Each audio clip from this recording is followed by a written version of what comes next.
I'm Adam Owens. I'm this year's Distinguished Alumnus for the College of Liberal Arts. It's a huge honor for me.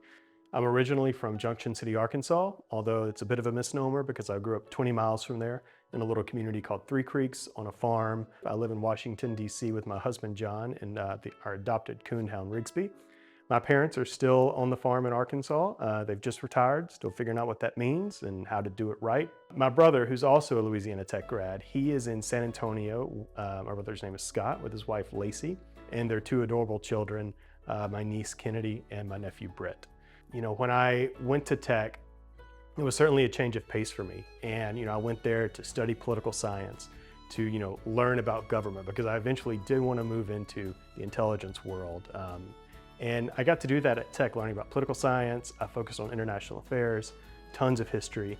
And, for a farm kid moving to what was to me a big town of 20,000 folks, there's always this worry of how are you going to fit in. Those 4 years there were great because Tech was, just the right size school. Wasn't too big, wasn't too small.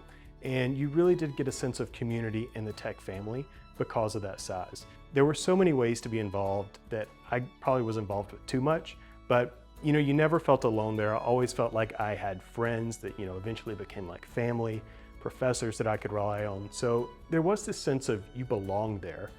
When you look at what had the most impact, I think there were two things. One, it was the quality of the professors and just the way they forced you to think differently. Whether it was Dr. Pig, who I mentioned earlier, talking about the vagaries of the US political system, Dr. Richardson really forcing you to think creatively about what international affairs meant and the long-term implications it could have.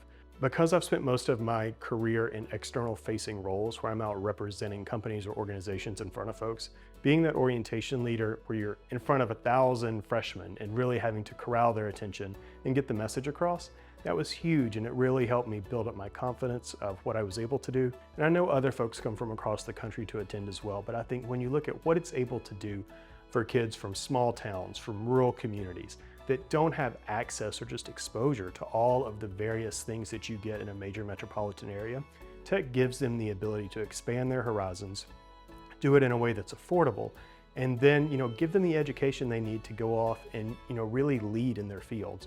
And giving back to it is incredibly important to keep that happening. And it's not just money. I mean, we can all give money, but the one thing that is more valuable than that is time.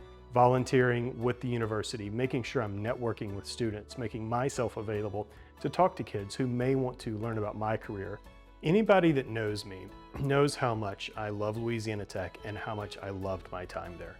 Being given this honor of being the College of Liberal Arts Distinguished Alumna of the Year is just, honestly, it's a lifetime achievement for me. It's something I never would have thought of being honored with. But it really just does, reinforce that I made the right decision back in 2001 when I decided to go to Tech and spend 4 years there. And it really, just drives home that Tech family is a thing. And I'm so excited to be able to represent the university now with this title. And it just gives me another excuse to talk about Louisiana Tech University, Ruston, Louisiana, and all the great things folks can do if they go there.